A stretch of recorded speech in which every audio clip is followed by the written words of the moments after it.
Hello students, welcome to the channel. तो आज हम बात करेंगे कि अगर आपको एडमिशन लेना है अलीगढ़ मुस्लिम यूनिवर्सिटी में बीकॉम ऑनर्स में, तो उसके लिए क्या सिलेबस होता है, किस तरह से आपको प्रिपरेशन करनी चाहिए और जो डिफरेंट सब्जेक्ट्स आप प्रिपेयर करेंगे उनकी क्या वेटेज होती है एग्जाम में। तो चलिए स्टार्ट करते हैं। देखिए, यह आपकी स्क्रीन पर आपको नजर आ रहा है faculty of commerce Aligarh Muslim university का syllabus for entrance of BCom honours.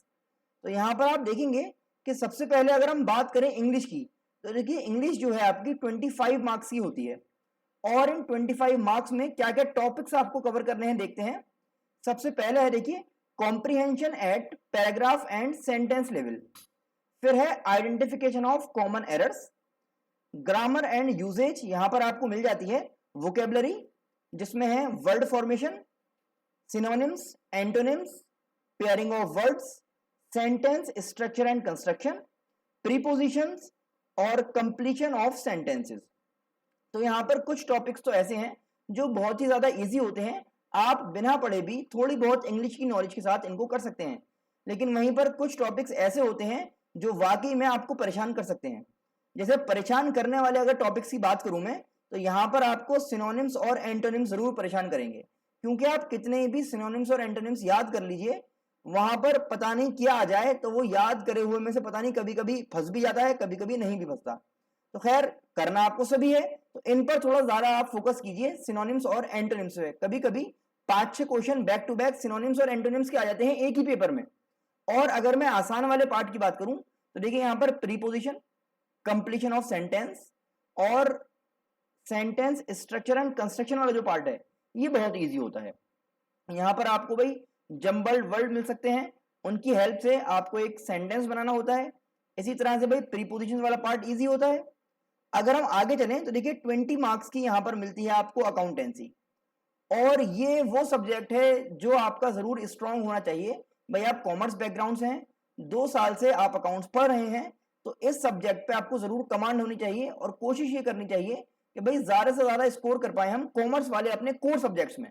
तो अकाउंटेंसी अगर हम बात करें तो देखिए सबसे पहले यहां पर आपको मिलता है accounting for not for profit organisations, जो आपका 12th क्लास का फर्स्ट बुक का फर्स्ट चैप्टर था, बिल्कुल इजी होता है। फिर यहां पर आप देखेंगे भाई पार्टनरशिप अकाउंटिंग, जिसमें आपको goodwill, admission, retirement and death of a partner की बात करनी है, और साथ में जो आपका लास्ट चैप्टर था डिसोल्यूशन ऑफ पार्टनरशिप, यानी कि प्रॉपर पूरी जो पार्टनरशिप है उसकी आपको अच्छी नॉलेज होनी चाहिए। आप देख रहे हैं कि ये पार्टनरशिप वाला टॉपिक जो है, इसके जितने भी चैप्टर्स हैं सभी यहां पर आपको दिए हुए हैं। तो हर चैप्टर से अगर एक एक क्वेश्चन भी आ गया तो कम से कम 4-5 नंबर तो आपके बिल्कुल पक्के हैं। नेक्स्ट यहां पर आप देखेंगे कंपनी अकाउंट्स। कंपनी अकाउंट जो प्रॉपर आपकी पूरी बुक थी ना 12th क्लास में, उसी की बात हो रही है। यहां से आप देखेंगे भाई issue of shares and debentures, forfeiture and reissue, redemption of shares and debentures, final accounts of companies. इसमें आपको जो शेयर्स वाला पार्ट है इसमें से तो 100% क्वेश्चन मिलना ही मिलना है, और फॉर फीचर वाला क्वेश्चन जरूर आ जाता है, तो इसको आप अच्छे से देखें। नेक्स्ट आप देखेंगे एनालिसिस ऑफ फाइनेंशियल स्टेटमेंट, जो आपकी वॉल्यूम 2 थी आई थिंक, उसमें आप देखेंगे कि रेशियो एनालिसिस, इसमें कौन कौन से इंपॉर्टेंट रेशियोज हैं भाई, profitability ratio, liquidity ratio, solvency ratio and activity ratios, और साथ में कैश फ्लो। ये कैश एंड लिख गया है गलती से शायद, तो यहां पर क्या होना चाहिए, कैश फ्लो। तो ये प्रॉपर आपने जो अकाउंट्स पढ़ी है देखिए वही यहां पर काम में आ रही है। फिर आप देखेंगे computerised accounting system, concept, features and structure.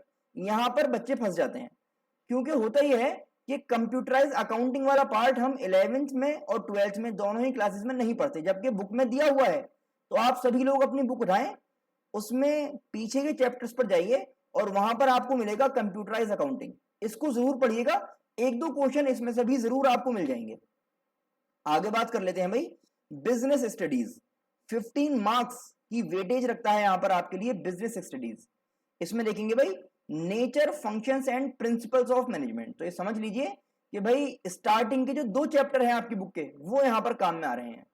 फिर आप देखेंगे भाई बिजनेस फाइनेंस, यहां पर financial management, financial plans, money market, stock exchange and SEBI. इनके बारे में आपको प्रॉपर अच्छी तरह नॉलेज होनी चाहिए, प्रॉपर इंफॉर्मेशन आपके पास होनी चाहिए। और ये सब आपकी बुक में है, अच्छे से अगर आप एक बार पढ़ लें डीपली थॉरोली तो बहुत आराम से चैप्टर आपका कवर हो सकता है। देखिए अब जो आपको यहाँ पर चैप्टर पढ़ने हैं ना, वो एंट्रेंस पॉइंट ऑफ व्यू से पढ़ने हैं, जहां पर आपको एमसीक्यू क्वेश्चंस को सॉल्व करना है, ना कि आपको बोर्ड के पेपर में कहानी लिख के आनी है। तो जो आपकी बुक है उसमें भाई जो कोई खास इंपॉर्टेंट बॉक्स बने हुए हैं, कुछ अलग कलर से लिखा हुआ है, हाईलाइट होकर लिखा हुआ है, उस पर आपको ज्यादा फोकस करना है इस बार। आगे चलते हैं, बहुत ही important chapter consumer protection, consumer rights, consumer awareness and redressal system. यहां से आपको कम से कम 2 से 3 क्वेश्चन मिल सकते हैं, तो 15 मार्क्स की हो जाती है आपकी बिजनेस स्टडीज।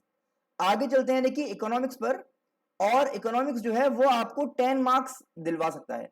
किस तरह से भाई, सबसे पहले आप देखेंगे कि आपको माइक्रो और मैक्रो दोनों इकोनॉमिक्स अच्छी तरह आनी चाहिए। 11th में पढ़ी थी आपने माइक्रो और 12th में आपने पढ़ी है मैक्रो। क्या क्या है देखते हैं, कंज्यूमर एंड प्रोड्यूसर्स इक्विलिब्रियम, आपके पूरे चैप्टर से कंज्यूमर इक्विलिब्रियम वाला और प्रोड्यूसर्स इक्विलिब्रियम वाला। फिर है laws of demand and supply, demand and supply के जो लॉज हैं उनकी बात हो रही है। Forms of market and price determination, इसमें फॉर्म्स ऑफ मार्केट को तो अच्छी तरह कर ही लीजिएगा, ठीक है ना, जिसमें था ना perfect competition, imperfect competition, monopoly, monopolistic, ये जो थे इनको अच्छे से कीजिएगा। फिर है नेशनल इनकम, ये तो आपका रिवाइज हो ही चुका होगा क्योंकि आप 12th में खुद ही हैं, ठीक है ना। फिर है भाई मनी एंड बैंकिंग, बहुत ही आसान चैप्टर है। फिर आप चलते हैं determination of income and employment की तरफ और गवर्नमेंट बजट। तो इस तरह से माइक्रो और मैक्रो दोनों मिलकर आपको दिलवा रही हैं 10 मार्क्स। तो ये तो वो मेन सब्जेक्ट्स हो गए, अकाउंटेंसी, इकोनॉमिक्स और बिजनेस, जो आपने 2 साल से पढ़े हैं। आगे चलते हैं भाई, यहां पर आप देखेंगे बात हो रही है elementary mathematics and statistics in economics. तो यहां पर मैथमेटिक्स का तो समझ लें सिर्फ नाम ही लिखा हुआ है, स्पेशली जो आपको फोकस करना है वो करना है इकोनॉमिक्स में भी स्टैटिस्टिक्स वाले पार्ट पर। किस तरह से कि भाई स्टैटिस्टिक्स में आप देखेंगे 11th वाली बुक उठाइएगा, वहां से collection, organisation and presentation of data. इसमें से शायद आपको इतना इंपॉर्टेंट कोई क्वेश्चन ना मिले, लेकिन मेजर्स ऑफ सेंट्रल टेंडेंसी यानी कि मीन, मीडियन एंड मोड, इनमें से 100% क्वेश्चन आपका आना है। इसी तरह से मेजर्स ऑफ डिस्पर्जन, इसमें 2 तरह के होते हैं भाई, एब्सोल्यूट डिस्पर्जन और रिलेटिव डिस्पर्जन। एब्सोल्यूट डिस्पर्जन में क्या है भाई, रेंज है, क्वार्टाइल डेविएशन है, मीन डेविएशन है और स्टैंडर्ड डेविएशन है। इन सभी की मीनिंग, इनको कैलकुलेट करने का फॉर्मूला, ये कम से कम आपको आना चाहिए, ठीक है ना। फिर है रिलेटिव डिस्पर्जन में अगर आप जाएं तो coefficient of quartile deviation, coefficient of mean deviation, coefficient of variation. Coefficient of variation में कई बार क्वेश्चन आ चुका है, और ऊपर आप देखेंगे तो क्वार्टाइल डेविएशन का भी क्वेश्चन आ चुका है। फिर आप चलते हैं आगे कोरिलेशन की तरफ। तो कोरिलेशन में मेजर्स ऑफ कोरिलेशन, जिसमें आपका कार्ल पियर्सन आ जाता है, स्पियर्समैन आ जाता है, इसको आप अच्छी तरह देखें क्योंकि इनका भी क्वेश्चन कई बार आ चुका है। और इंडेक्स नंबर से तो क्वेश्चन भाई आपका आना ही आना है, बहुत इंपॉर्टेंट चैप्टर है। और प्रोबेबिलिटी को हम कैसे भूल सकते हैं, सिर्फ प्रोबेबिलिटी ही आपको कम से कम 3 से 4 मार्क्स आ सकते हैं भाई। 10 मार्क्स की टोटल स्टैटिस्टिक्स हो रही है, जिसमें से सिर्फ 3 से 4 मार्क्स की जो है आपकी प्रोबेबिलिटी बनती है। आगे देखते हैं भाई रीजनिंग की तरह अगर आप चलें तो रीजनिंग में आप देखेंगे कि critical reasoning, analytical reasoning, verbal reasoning, logical reasoning और डेटा इंटरप्रिटेशन, ये टोटल रीजनिंग जो है वो आपकी 10 मार्क्स की आती है। इसमें भाई देखिए कुछ डायरेक्शन वाले क्वेश्चन आते हैं, है ना, कुछ आपके इस टाइप के क्वेश्चन आते हैं जिसमें आपको सीक्वेंस को कंप्लीट करना होता है। तो काफी इजी होते हैं रीजनिंग के क्वेश्चन, अगर आपको किसी ने अच्छी तरह पढ़ाया हो, आपने अच्छे से पढ़ा हो, तो रीजनिंग में इंशाल्लाह आप पूरे 10 मार्क्स स्कोर कर सकते हैं। और फाइनली लास्ट में आप देखेंगे बात हो रही है जनरल अवेयरनेस की। तो जब आप जनरल अवेयरनेस की बात करते हैं तो इसमें इंडियन इकोनॉमी, तो थोड़ा बहुत आपकी जो बुक थी ना इंडियन इकोनॉमिक्स की, वो भी यहाँ पर काम में आ सकती है। और क्योंकि हम भाई जीके की बात कर रहे हैं तो करंट सिनेरियो जो चल रहा है इंडियन इकोनॉमी का, वो भी यहाँ पर आपके काम में आएगा। 10 मार्क्स का आ रहा है पूरा ये। फिर है वर्ल्ड ऑर्गेनाइजेशंस, जो डिफरेंट ऑर्गेनाइजेशंस हैं, सार्क हो गया, है ना, या आपकी जो है जितनी भी बड़ी बड़ी ऑर्गेनाइजेशन है उनके बारे में यहाँ पर आपको पढ़ना होगा, ठीक है ना। फिर आगे चलते हैं Indian and world geography, Indian polity and constitution, general science and technology, sports, awards and corporate affairs. ये टोटल आपको मिलाकर बनता है जनरल अवेयरनेस वाला पार्ट्स, ठीक है ना। अब हम अगर बात करें कि इसमें हमें प्रिपरेशन किस तरह से करनी चाहिए, तो देखिए प्रिपरेशन करने के लिए ये चैनल तो आपके पास है ही जहां से आप प्रिपरेशन कर सकते हैं। इस पे काफी सारा मटेरियल ऑलरेडी अपलोडेड है। बाकी आप जो है हमसे मुलाकात कर सकते हैं ऑफलाइन मोड में, यहाँ पर कोचिंग आकर आप हमसे गाइडेंस ले सकते हैं। और अगर अपने आप भी आप कर रहे हैं तो कम से कम इतना मैं आपको बता सकता हूं कि भाई अपने आप क्या क्या चीजें कम से कम पक्की कर लीजिए जो आप बाकी लोगों से तो बेहतर हो ही जाएं। तो आप देखेंगे कि अगर मैं अकाउंटेंसी की बात करूं तो देखिए कोशिश कीजिएगा कि अकाउंटेंसी आपको अच्छी तरह पूरी आती हो, क्योंकि यहाँ पर 20 में से 18-19 मार्क्स बिल्कुल आपको मिल सकते हैं, पूरे 20 भी मिल सकते हैं अगर आपने 2 साल अच्छे से मेहनत करी है 11th और 12th में। अगर हम बात करें बिजनेस स्टडीज की, तो जैसे मैंने पहले भी बताया भाई ये आपके कोर सब्जेक्ट्स हैं कॉमर्स के, तो इनमें तो आप स्कोर कर ही लें।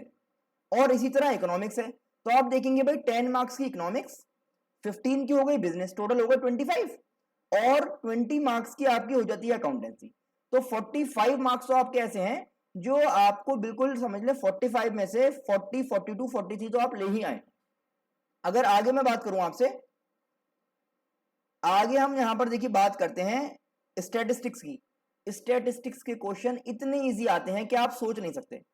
अगर आप पुराने पेपर्स उठा के देखेंगे ना तो स्टैटिस्टिक्स बिल्कुल हलवा रखी हुई है उसमें। कभी कभी एक आध क्वेश्चन तो टफ दे देते हैं भाई, परेशान करने की इनकी आदत है, लेकिन बाकी जितने क्वेश्चन आपको मिलेंगे 90% स्टैटिस्टिक्स के क्वेश्चन बहुत ज्यादा आसान होते हैं। तो समझ लें 10 में से 9 मार्क्स बिल्कुल आप क्या सकते हैं। तो 45 वो हो रहे थे और 10 ये हो गए, 55 मार्क्स में से कम 50 मार्क्स तो आपके आने ही चाहिए। आगे देखिए अगर हम बात करें रीजनिंग की, रीजनिंग मैंने आपको बताया कि बहुत ही ज्यादा इजी क्वेश्चंस आते हैं। अगर आपने थोड़ा सा अच्छे से पढ़ा हुआ है, डिफरेंट टाइप के क्वेश्चंस आपने सॉल्व किए हुए हैं रीजनिंग के, तो आप बिल्कुल रीजनिंग वाले क्वेश्चंस को आराम से सॉल्व कर पाएंगे। 10 मार्क्स की आ रही है रीजनिंग, तो कम से कम इंग्लिश और अगर जनरल अवेयरनेस को आप छोड़ भी दें तो उसके अलावा भी कम से कम 65 मार्क्स आप 65 में से 60 के आसपास आराम से स्कोर कर सकते हैं। और ऐसा तो है नहीं भाई कि आपको इंग्लिश बिल्कुल नहीं होगी या फिर जीके बिल्कुल नहीं होगी, दोनों के मिला के भी अगर आपने 10 से 15 मार्क्स स्कोर कर लिए इंग्लिश और जीके मिला के, तो अराउंड 80 मार्क्स का पेपर आपका बहुत ही आसानी से सॉल्व हो सकता है। लेकिन इसके लिए मेहनत तो भाई आपको करनी पड़ेगी। तो ये मैंने आपको आज दिखाया कि भाई क्या है आपका सिलेबस, किस तरह से आप इसमें अच्छा स्कोर कर सकते हैं। बाकी हम यहां पर आपके लिए अवेलेबल हैं। आप अगर चाहें ऑनलाइन मोड में स्टडी करना, ऑनलाइन स्पेशल बैच भी चल रहा है आपके लिए, उसको भी ज्वाइन कर सकते हैं, या फिर ऑफलाइन तो मोस्ट वेलकम, कभी भी आप आकर मुलाकात कर सकते हैं हमारे पास, यहाँ पर बैठ के गाइडेंस भी ले सकते हैं, कोचिंग हमारे साथ आप कर सकते हैं। और ये जो आज मैंने आपको बातें बताई हैं कि भाई क्या सिलेबस है, किस तरह से प्रिपरेशन करनी है, इनको अपने फ्रेंड्स को भी जरूर शेयर कीजिएगा ताकि उनकी भी हेल्प हो सके। अब आपको करना क्या है कि ये जो सिलेबस आपने अभी देखा है इसके अकॉर्डिंग अपनी प्रिपरेशन स्टार्ट कीजिए। कोई भी परेशानी हो तो बिना हेजिटेशन हमें याद कीजिए। हमारा लिंक जो है व्हाट्सएप ग्रुप का वो डिस्क्रिप्शन बॉक्स में आपके लिए यहाँ पर दिया गया है। अपने फ्रेंड्स को जरूर शेयर कर दें, चैनल को सब्सक्राइब करना बिल्कुल भी ना भूलें। हम मिलते हैं आपसे नेक्स्ट वीडियो में। Thanks for watching.